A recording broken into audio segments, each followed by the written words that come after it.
Olá, amigo da TV FIB, seja bem-vindo ao programa Diálogo do Saber, uma parceria entre a FIB e o Observatório da Educação da Universidade de Franca, com apoio da CAPES, OBEDUC e INEP.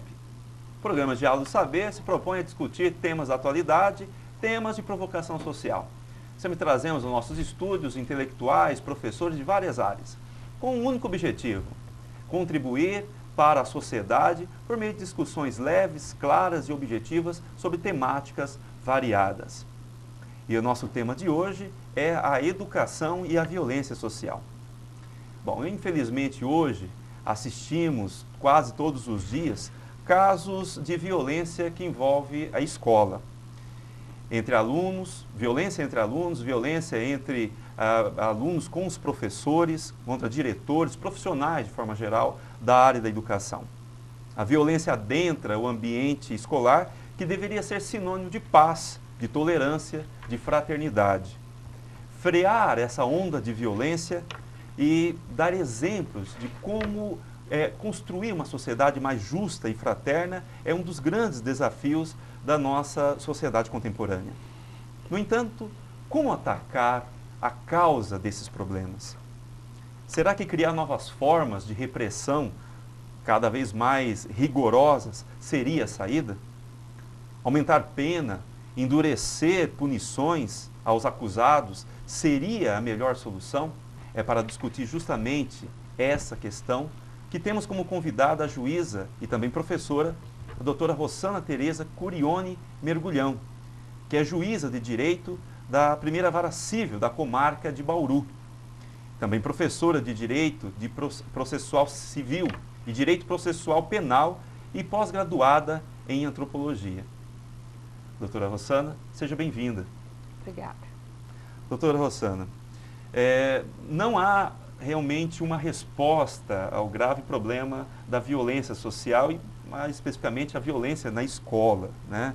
Nós observamos aí, inclusive em outro programa que gravamos, que são várias as causas que levam a esse problema social, né?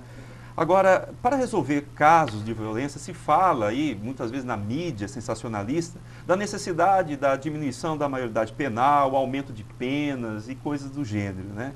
Será que isso resolve? Não seria medidas muito paliativas, doutora?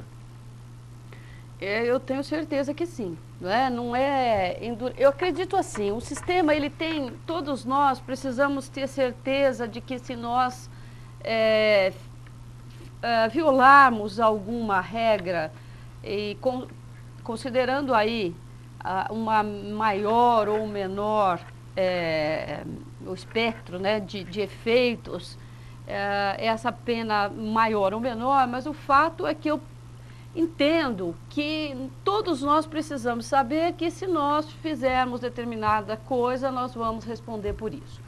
E talvez uma das coisas que nós não temos tido muito, então talvez essa sensação de impunidade seja também uma das causas, né? Uhum. Então, se somando àquilo que nós falamos em programa anterior, aliada a todas as causas que nos levam a essa situação que hoje vivemos, eu acredito que a questão da impunidade é uma questão bastante complicada, séria, e que realmente ela tem um certo grau de contribuição para que a gente viva um momento como vivemos hoje. No entanto, o que eu penso é o seguinte, não é a quantidade de pena que vai modificar. O que a gente precisa? Poderíamos ter penas menores, mas que efetivamente se cumpra. Né? Nós não precisaríamos, talvez, reduzir a idade para considerarmos alguém dentro da maioridade penal, para incutir nele essa ideia de que ele vai ser punido se ele transgredir. Nós temos aí já um sistema razoável que poderia cumprir o seu papel, que são as medidas socioeducativas. Talvez o que poderia se fazer é aumentar o número de anos. Uma outra coisa que a gente fala, essa questão de você achar que porque você vai aumentar a pena, alguém vai deixar de fazer, depende do indivíduo que você estiver lidando. Né? Porque tem pessoa que ainda que você, nos países em que isso se admite, coloque lá como uma pena de morte, para ele tanto faz, é matar ou morrer. Uhum. Ele não está preocupado, entendeu? Uhum. Então, isso tudo é muito complicado. Então, talvez se nós tivéssemos regras que fossem efetivamente cumpridas, talvez elas fossem muito mais eficazes do que se aumentar o número da pena. Bom, se você vai pegar 5 anos, mas você vai cumprir esses 5 anos da forma que prevê a lei.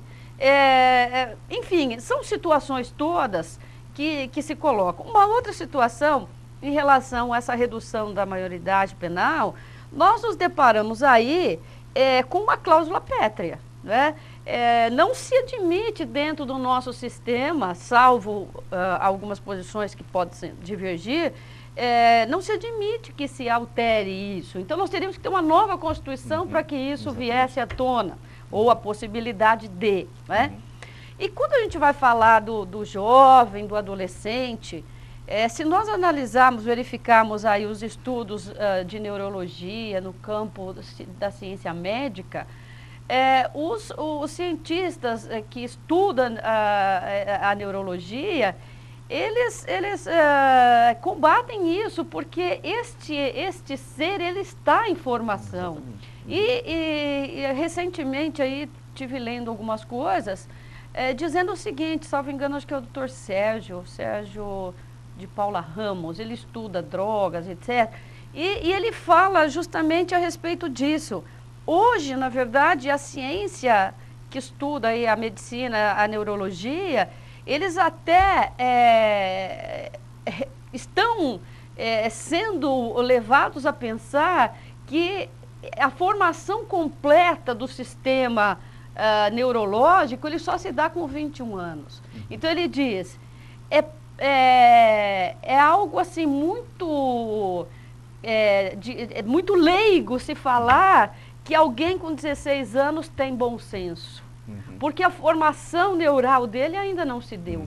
Não é? Então, ele age de acordo com instintos ainda. E não, né, isso não sou eu que estou falando, né? É a ciência médica que fala.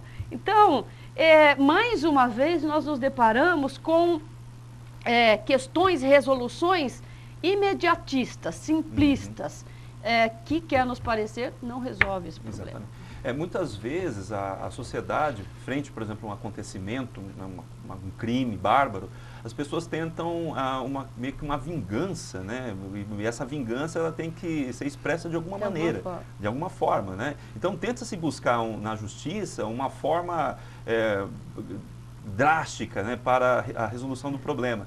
E se perde muitas vezes a ideia de que a punição, né, é o único meio, né, que se tem. Também tem a questão da ressocialização do indivíduo, né? Que o indivíduo, ninguém é determinado por nada.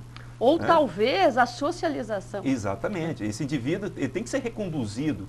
E é dever e também responsabilidade da sociedade dar condições para que esse indivíduo seja reconduzido para a sociedade. Né? E há uma outra questão que eu sempre coloco quando se fala sobre violência social. Quem produz o delinquente? De onde esse delinquente sai? De que meio ele sai? Ele sai do meio social. E se hoje há um crescimento grande do número de delinquentes, você tem uma violência cada vez mais em aumento no Brasil como um todo, é que se questionar quais são as bases valorativas que formam esse indivíduo. Esse indivíduo não vem de Marte, não vem do chão, não brota do chão, ele vem dentro das famílias. Então há alguma coisa errada no meio social que leva ao aumento da delinquência. Né? Porque muitas vezes o indivíduo ele só foca no ato, no caso, na violência quando ela é cometida, exatamente, no efeito.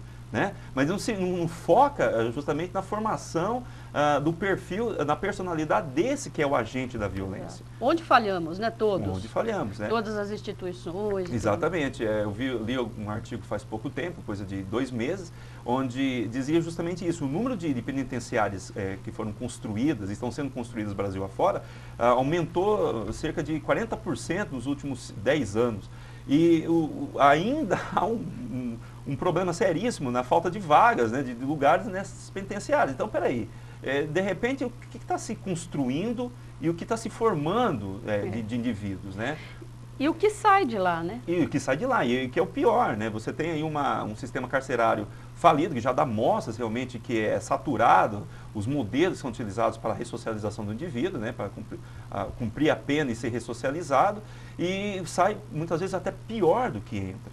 Então, acho que a pesquisa que a senhora citou agora em relação ao adolescente, ela é muito séria. A gente tem que discutir a questão desde o âmbito médico, desde o âmbito antropológico, sociológico, filosófico, jurídico, porque as pessoas querem a canetada, as pessoas querem ver o indivíduo preso, querem ver o indivíduo sofrendo, mas é muito mais fácil, né? Exatamente. Então eu tenho essa posição também, e a gente vê aí as pessoas, né?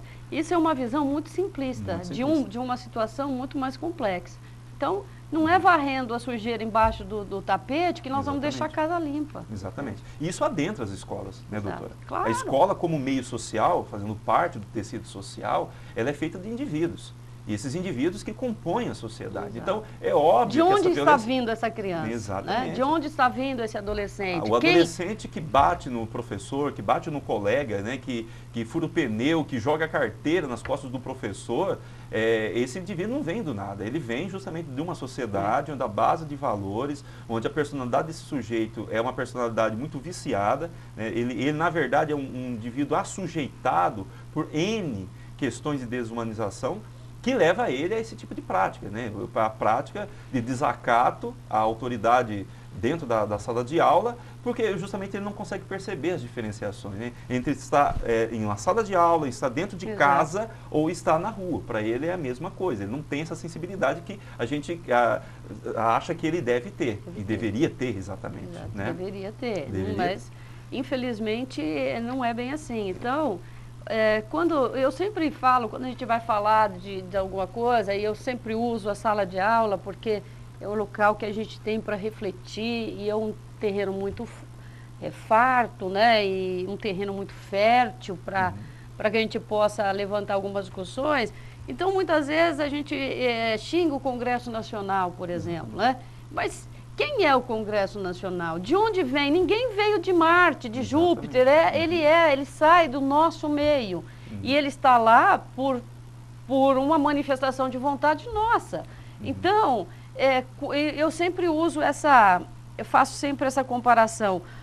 Quando nós tivemos uma noite mal dormida e estamos com a cara feia, nós não gostamos de olhar no espelho. Não é?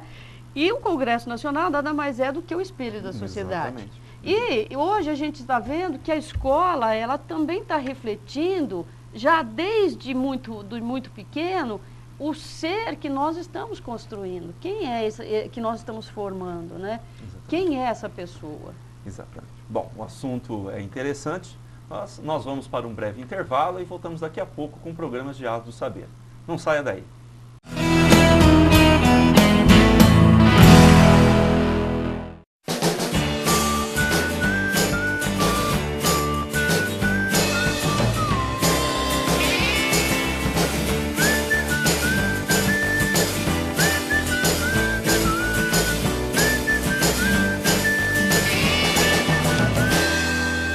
I wanna things to do.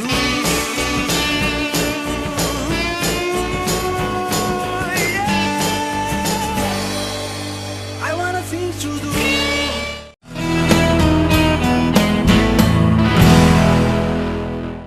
Voltamos com programas de Diálogos do Saber, hoje discutindo violência social e educação. Temos aqui em nossa bancada a juíza, doutora professora Rosana Tereza Mergulhão, que é juíza na primeira vara civil da comarca de Bauru. Bom, discutimos no bloco anterior a respeito justamente do sistema penal e que muitas vezes as pessoas pesam, colocam sobre ele a responsabilidade, sendo que, na verdade, não se questiona muito sobre a formação do sujeito, sobre a responsabilidade que todos nós temos na formação de valores que sejam salutares na identidade da pessoa humana. Doutora, eu quero fazer uma pergunta que tem a ver com a questão das instituições. Será que uma das alternativas na superação da violência estaria na ressignificação das instituições a partir do próprio Estado? Como pensar um modelo de gerenciamento de poderes que leve em consideração os valores, a autonomia e a liberdade da pessoa? Eu acredito que nós vivemos num momento histórico extremamente complicado, né? Porque recaiu sobre as nossas cabeças resolver uma série de problemas. Né? Não fomos nós, só nós, que destruiu o meio ambiente. Mas nos é dada essa incumbência, vocês têm que resolver isso. Né? Assim como não fomos nós que, por si só, criamos esse estado de coisas, mas que nos coloca aqui na mesa para resolvermos essa situação. E dessa maneira, Fauzi, eu acredito que nós não podemos trabalhar com problemas novos utilizando metodologias ultrapassadas, não é? Então, nós precisamos aí verificar a família, ela é importante, mas o modelo de família não é mais aquele modelo tradicional, não é? Então, hoje eu tenho vários modelos de família, de famílias, para poder conviver com essas situações que são novas. Então, eu tenho família que só tem pai com filhos, eu só tenho mãe com filhos, eu tenho 2 pais, 2 mães, eu tenho um casal tradicional, eu tenho, enfim, né? Quantos modelos de família são necessários para que a gente possa acomodar todas as situações que surgem neste momento histórico em que nós vivemos. Né? A igreja, a instituição igreja, ela não pode mais ser a mesma que foi há 200, 300, 500 anos atrás. Ela precisa se moldar, tendo em vista a Igreja Católica, essa situação que ela vivencia hoje, né?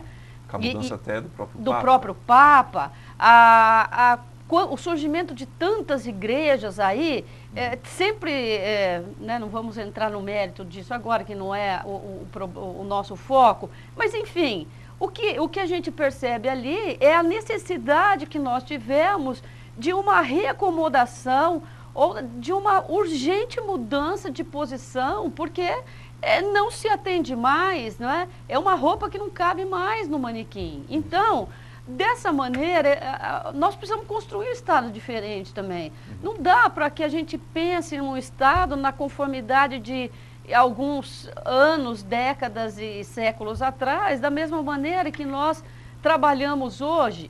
Né? Então, tudo isso, há necessidade de se ressignificar. Mas veja, quando a gente fala de ressignificação de instituições, nós antes precisamos ressignificar o próprio indivíduo, o próprio ser, que é ele que vai fazer essa instituição, não é? Então, nós precisamos partir daí. Então, por isso, eu chamo sempre atenção para os alunos, principalmente os do 5º ano, quando estão deixando a faculdade, vocês precisam tomar muito cuidado com a coerência. Porque enquanto vocês são alunos, vocês estão sentados aí, estão emitindo uma série de críticas, fundadas ou não vem ao caso, mas estão criticando, são pedras, né? Agora é preciso tomar cuidado quando deixarem esses bancos da escola, da faculdade e assumirem os postos dentro da sociedade civil, ou não, em outras instituições tal, mas na sociedade civil como um todo. Qual vai ser a sua postura? Será que você vai ter essa coragem de inovar que é o que o momento espera, ou você vai ser mais um, você vai ser o conservador que você sempre criticou. E é isso, essa incoerência que muitas vezes causa esse transtorno e essa dificuldade que nós temos em vencer, em quebrar essas amarras, muitas vezes, que nos aprisionam e que impede de que a gente possa aí abrir novos horizontes e etc. Esse movimento que hoje nós assistimos na TV, doutora, dos jovens, mas também agora não mais jovens, né? Você vê senhores, senhoras, crianças sendo levadas, adolescentes para as ruas, né? Que vem justamente com o movimento do Facebook, né? O movimento nas redes sociais. A gente não sabe muito bem o caminho que isso está tomando. Começou justamente como o movimento da redução das tarifas, né? de ônibus, em muitas capitais, muitas cidades no Brasil, só que hoje está tomando alguns contornos, né, que vão além da redução das tarifas, né? Está começando também a buscar envolver outros temas, né, tais como a corrupção, tais como a educação, a questão do saneamento básico e assim por diante, né? Talvez seja uma das saídas, talvez o Brasil esteja realmente acordando para isso, né? O homem brasileiro esteja acordando para essa participação ativa, né? Porque a democracia, ela é feita de barulho também, ela é feita justamente da insatisfação, do grito, né? Aqui participação, né? Da participação. Aqui, obviamente, a gente não está falando da bagunça, da arruaça que quebra, que não é nada disso. Não, ninguém é favorável a isso. Né? É que muitas vezes as pessoas confundem, né, doutora? As pessoas acham que qualquer tipo de manifestação é coisa válida. de... Exatamente, não é. Né? Então, talvez aí a gente, doutora, perceba algo muito novo, né? Um novo nascimento de uma consciência democrática. As pessoas realmente saem agora do Facebook e vão para as ruas. Mas se não for por uma base valorativa, educacional, que as pessoas sintam-se realmente responsáveis, a coisa não acontece. Não acontece. E aí a gente vai continuar delegando aos terceiros a responsabilidade de assumir as nossas responsabilidades. Passa-se para o poder judiciário as responsabilidades de resolver os seus problemas pequenos, as coisas picuinhas do dia a dia. Quando, na verdade, depende de você, da sua autonomia, da sua liberdade, a superação desses problemas. Exato. Né? Doutora, então assim, realmente não há uma fórmula única, né, para a resolução desses problemas. Agora, essa questão da ressignificação das instituições é algo que, a meu ver, ele deve ser discutido de uma forma muito séria. Há algumas instituições que são mais tradicionais, que elas realmente resistem muito à mudança, né? Há quem diga, por exemplo, que inclusive no Poder Judiciário há essa resistência, só que eu já vi juristas dizendo que não, na verdade já houve reformulações e não é um problema que a Justiça ela tem uma resposta falha aos problemas sociais, mas pura e simplesmente porque as demandas sociais e a cultura, ela é dinâmica. Muito mais rápida rápido, exato. Né? A senhora lê também dessa maneira, que na verdade é a dinâmica social e não algumas instituições que são muito aprisionadas nos dogmas? Seria esse problema? Eu acredito o seguinte, nós precisamos caminhar conforme o nosso tempo, não é? As respostas devem ser dadas de acordo com o problema que surge. E exige, obviamente, uma certa postura. Então, algumas coisas que a justiça... nós temos algumas pessoas que fazem parte do Poder Judiciário, assim como todas as instituições, que são extremamente conservadoras. Mas a justiça como um todo, me parece que ela tem sofrido, entre aspas, de uma coisa boa, que é ser contemporânea ao seu tempo, não é? E a gente vê isso aí, o Poder Judiciário, ainda que sofra críticas porque teria invadido competência e tal, mas o CNJ determinando que se realize o procedimento de casamento entre pessoas do mesmo sexo, quer dizer, isso, se fosse pensar uns tempos atrás, a justiça reconhecendo isso, né, já que ela era sempre muito conservadora, e hoje nós temos essa questão aí sendo encarada como uma coisa natural, né, decorrente do próprio fundamento do nosso Estado brasileiro, que é aí a dignidade das pessoas, o direito que ela tem de ser feliz da maneira que ela é, né? Então, me parece que nós caminhamos. O que nós temos sempre é que o fato social ele acontece antes. A lei ela vem depois para regular, né? Não significa que se acontecer alguma coisa e não tem lei, o juiz não vai dar a solução. Ele vai dar a solução. Mas depois disso é que vem a lei baseada nas soluções que já foram dadas e criando uma norma para regulamentar, né? Então, se fala hoje em adoção por pessoas do mesmo sexo, e se fala em casamento, enfim, tantos assuntos que antes eles eram tão distantes e sequer poderiam ser pensados, hoje é algo que é do cotidiano, né? Doutora, a senhora acredita que as instituições, de uma forma geral, não somente a justiça, elas podem contribuir para o agravamento da violência, à medida que a burocracia, por exemplo, ela muitas vezes estaciona qualquer tipo de movimento que seja um pouco mais libertário, que fomente valores um pouco mais salutares, que responda às necessidades do homem contemporâneo, desse homem do nosso tempo. A senhora acha que esse excesso de burocracia nas instituições contribui para alguns casos de violência? Eu acredito assim, um pouco de burocracia você precisa ter, porque senão você não tem controle, né? Principalmente quando a gente fala de coisa pública, onde a gente não trabalha com aquilo que é nosso, nós precisamos prestar contas, então isso é natural, não tem como. Agora, todo o excesso é prejudicial, né? Excesso de amor faz mal, não é? Exatamente. Excesso de água faz mal, excesso de alimento faz mal, então tudo na sua medida. O excesso realmente ele tem que ser afastado e se manter a formalidade única e exclusivamente essencial para que determinada coisa aconteça. A burocracia em excesso, às vezes, parece que ela transparece um não fazer, né? Uma coisa é certa, quando se fala de violência social, temos que focar, acho que antes de tudo, no sujeito, na pessoa. Porque se a gente ficar somente com um discurso focado nas instituições, né, se há lei, se não existe lei, se o indivíduo tem seu direito preservado, não tem o direito preservado, eu acho que a gente vai até certo ponto. É importante discutir isso também. Só que antes de discutir isso, tem que se discutir a pessoa nesse processo. Porque toda instituição ela é conduzida, formada, direcionada, dirigida por alguém, né? Exatamente. E quem é esse alguém? Quem é esse alguém? Né? Porque a cabeça desse alguém, os valores desse alguém, vai ditar, a identidade desse alguém que vai ditar, né, as normas e o rumo de tudo, né? Mas, doutora, nosso tempo acabou. Eu quero agradecer imensamente a presença da senhora em nosso meio, contribuiu muito para a discussão sobre a questão da violência e da educação.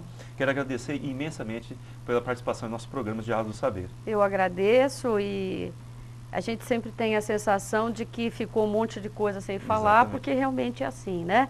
É inesgotável e que bom que seja assim, né? Que nós sempre tenhamos em que refletir, em que pensar e assim caminha a humanidade. Exatamente.